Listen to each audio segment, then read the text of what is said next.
उत्तर प्रदेश में वायु प्रदूषण से निपटने के लिए योगी सरकार जनवरी 2026 में उत्तर प्रदेश स्वच्छ वायु प्रबंधन परियोजना शुरू करेगी। विश्व बैंक के सहयोग से लागू होने वाली ये देश की पहली वायु क्षेत्र आधारित परियोजना है।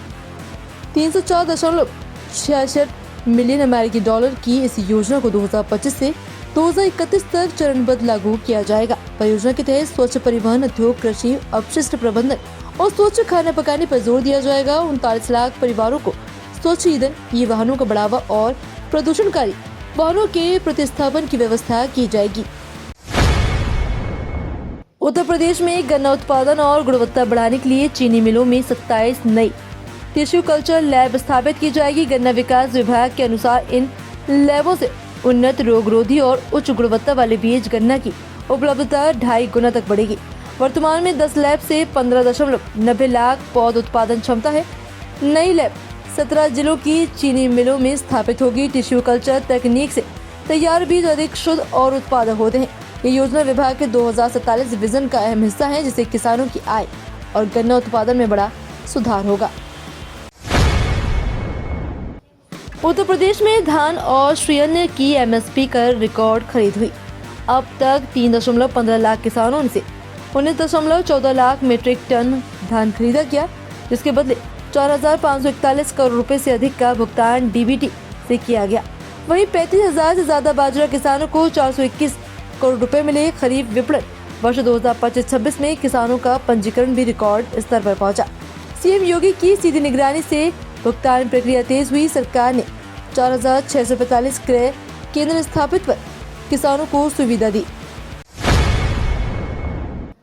उत्तर प्रदेश में मनरेगा योजना के तहत वित्तीय वर्ष 2025-26 में अब तक 48 लाख से अधिक परिवारों को रोजगार मिला, जिससे ग्रामीण अर्थव्यवस्था को बड़ा सहारा मिला। लाभार्थियों में 31% से अधिक परिवार अनुसूचित जाति और जनजाति वर्ग से है। सरकार ने 6,703 करोड़ रुपए खर्च किए और 97% से ज्यादा श्रमिकों को समय पर भुगतान किया गया। इससे श्रमिकों का भरोसा बढ़ा और पलायन में कमी आई। मुख्यमंत्री योगी आदित्यनाथ के नेतृत्व में मनरेगा रोजगार, सम्मान और समावेशी विकास का प्रभावी माध्यम बनकर उभरी। आईआईटी कानपुर उत्तर प्रदेश के उभरते स्टार्टअप इकोसिस्टम का मजबूत केंद्र बन गया है। यहाँ स्थित startup incubation and innovation centre वर्तमान में 521 स्टार्टअप्स को सहयोग दे रहा है। मुख्यमंत्री योगी आदित्यनाथ की स्टार्टअप फ्रेंडली नीतियों से नवाचार को गति मिली। आईआईटी कानपुर केवल इनक्यूबेशन नहीं बल्कि मेंटरशिप, तकनीकी मार्गदर्शन और निवेश से जुड़ाव भी उपलब्ध कराता है। Semiconductor, AI, drone, defence, agritech और क्लीन एनर्जी जैसे क्षेत्रों के स्टार्टअप मेक इन इंडिया और आत्मनिर्भर भारत को मजबूती दे रहे हैं। ये स्टार्टअप रोजगार सृजन के साथ यूपी को देश का इकोनॉमी ड्राइवर बनाने में अहम भूमिका निभा रहे हैं। Uttar Pradesh defence industrial corridor में अब तक 62 कंपनियों को 977.54 हेक्टेयर भूमि आवंटित की जा चुकी है, जिससे 11,997 करोड़ रुपए का निवेश और 14,256 प्रत्यक्ष रोजगार सृजन होगा।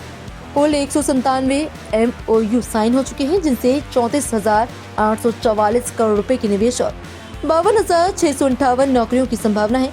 6 नोड्स में 2,044 हेक्टेयर से अधिक भूमि अधिग्रहित हो चुकी है। ब्रह्मोस मिसाइल यूनिट की स्थापना से कॉरिडोर की रणनीति अहमियत बढ़ी है। सीएम योगी के नेतृत्व में यूपी डिफेंस मैन्युफैक्चरिंग का प्रमुख हब बन रहा है। उत्तर प्रदेश विधानसभा और विधान परिषद का शीतकालीन सत्र 19 दिसंबर से शुरू होगा। राज्यपाल की मंजूरी के बाद इसकी अधिसूचना जारी कर दी गई है। दोनों सदनों की कार्यवाही 19 दिसंबर को सुबह 11 बजे शुरू होगी। सत्र का विस्तृत कार्यक्रम अभी जारी नहीं किया गया। इस सत्र में हंगामेदार रहने की संभावना है, क्योंकि विपक्ष सरकार को घेरने की रणनीति बना रहा है। खास तौर पर चुनाव आयोग द्वारा कराए जा रहे मतदान गहन पुनरीक्षण अभियान को लेकर सदन में तीखी बहस और हंगामे के आसार हैं। सपा अध्यक्ष अखिलेश यादव ने हैदराबाद में विजन इंडिया एआई समिट में कहा कि देश को विकसित बनाने के लिए आर्टिफिशियल इंटेलिजेंस की पहुंच गांव-गांव तक होनी चाहिए। उन्होंने कहा कि रोजगार बढ़ाने के लिए मजबूत स्टार्टअप इकोसिस्टम और युवाओं के लिए नीतियां जरूरी हैं। ग्रामीण शिक्षा, कृषि, कचरा प्रबंधन और शहरी सेवाओं में एआई के उपयोग से बड़ा बदलाव आ सकता है। अखिलेश ने डेटा सेंटर नीति में समावेशी विकास पर जोर दिया और कहा कि डिजिटल डिवाइड कम करने के लिए सपा सरकार के दौरान लैपटॉप वितरण जैसे कदम उठाए गए थे। उन्होंने एआई के लिए संतुलित और नियंत्रित नीति की जरूरत बताई।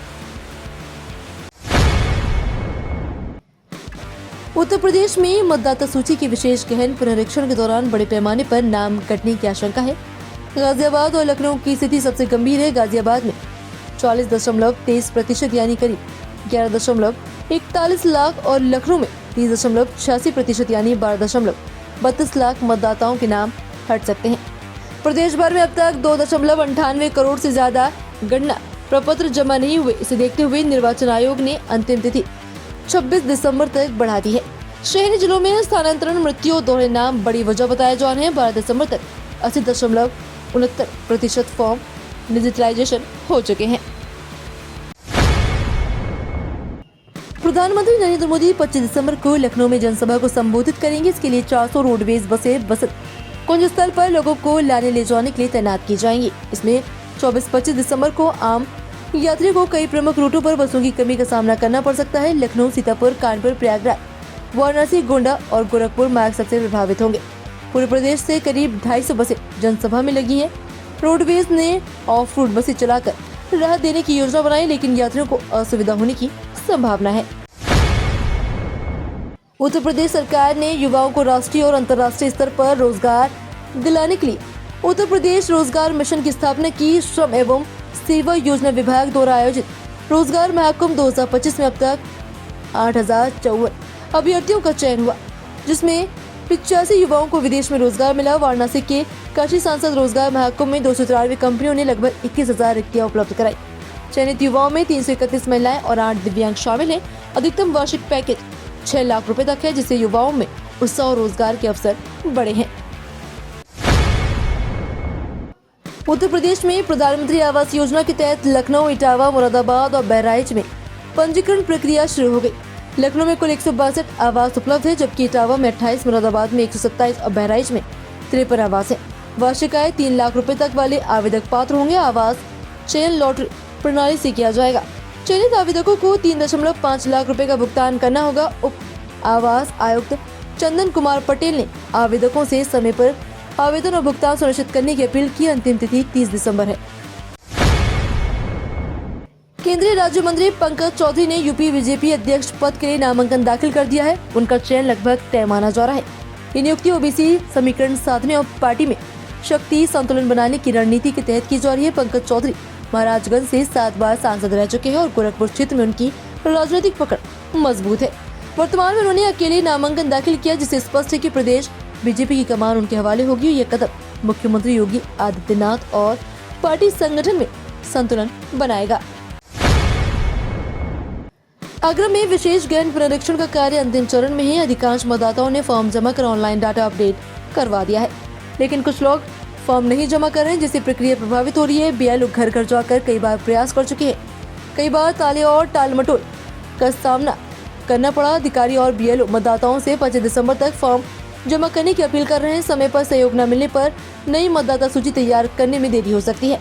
फॉर्म जमा करना अब युवाओं और अन्य मतदाताओं की जिम्मेदारी बन गई है। 14 दिसंबर को उत्तर प्रदेश और अन्य राज्यों में मौसम करवट ले सकता है। यूपी की लखनऊ, अयोध्या, बाराबंकी, कानपुर, बरेली, कुशीनगर और गोरखपुर में शीतलहर की चेतावनी जारी है। इन इलाकों में घने कोहरे के कारण दृश्यता 0 तक पहुंच सकती है, जिससे सुबह यात्रा करने वाले लोगों को सावधानी बरतनी होगी। दिल्ली, शिमला, मनाली, देहरादून, गुलमर्ग और श्रीनगर में काले बादल छाए रहेंगे। हिमाचल के मनाली में न्यूनतम तापमान -6 डिग्री सेल्सियस और गुलमर्ग में 2 डिग्री सेल्सियस रहने का अनुमान है। उत्तराखंड और हिमाचल में भी तापमान गिरकर 10 डिग्री सेल्सियस तक पहुंच सकता है। तो ये थी आज की 15 फटाफट खबरें। अगर आपको वीडियो पसंद आया तो वीडियो को लाइक, शेयर व कमेंट जरूर करें। धन्यवाद।